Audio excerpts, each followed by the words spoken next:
Foundation ನ use ಮಾಡೋದಕ್ಕೆ ಇಷ್ಟ ಆಗೋದಿಲ್ವಾ? Then try this makeup look. Toner ನ ಯೂಸ್ ಮಾಡ್ತಾ ಇದ್ದೀನಿ to hydrate my skin. Skin prep ತುಂಬಾನೇ important, so I am moving in with Nivea moisturiser. Blend this properly into your skin using plum sunscreen. Sunscreen leaves no white cast and blends easily. This tinted moisturizer blends easily to the skin. Concealer na use ಮಾಡ್ತಾ ಇದ್ದೀನಿ of my exact match. Just under the eyes ಮಾತ್ರ use ಮಾಡ್ತಾ ಇದ್ದೀನಿ to hide my dark circle. You can see that clear difference.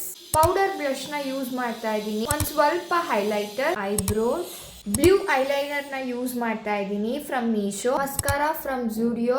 Berry 03 ಅನ್ನೋ shade ಅಲ್ಲಿ mat lipstick ನ use ಮಾಡ್ತಾ ಇದ್ದೀನಿ. ಫೈನಲ್ ಆಗಿ ಹಿಂಗ್ ಕಾಣುತ್ತೆ. ನಿಮ್ಗೂ ಕೂಡ ಫೌಂಡೇಶನ್ ಎಲ್ಲ ಇಷ್ಟ ಆಗೋದಿಲ್ಲ ಡೈಲಿ ಬೇಸಿಸ್ ಮೇಲೆ ಯೂಸ್ ಮಾಡೋದಕ್ಕೆ ಅಂತ ಅಂದ್ರೆ ಈ ವಿಡಿಯೋನ ಸೇವ್ ಮಾಡಿಕೊಂಡು ಡೆಫಿನೆಟ್ಲಿ ಈ ಲುಕ್ ನ ಒಂದ್ಸತಿ ಟ್ರೈ ಮಾಡಿ, ತುಂಬಾನೇ ಚೆನ್ನಾಗಿ ಕಾಣಿಸುತ್ತೆ. ನಾನು ಯೂಸ್ ಮಾಡಿದಂತ ಪ್ರಾಡಕ್ಟ್ಸ್ ಲಿಂಕ್ ಬೇಕು ಅಂತ ಅಂದ್ರೆ ಕಾಮೆಂಟ್ ಡೌನ್ ಫಾರ್ ಲಿಂಕ್.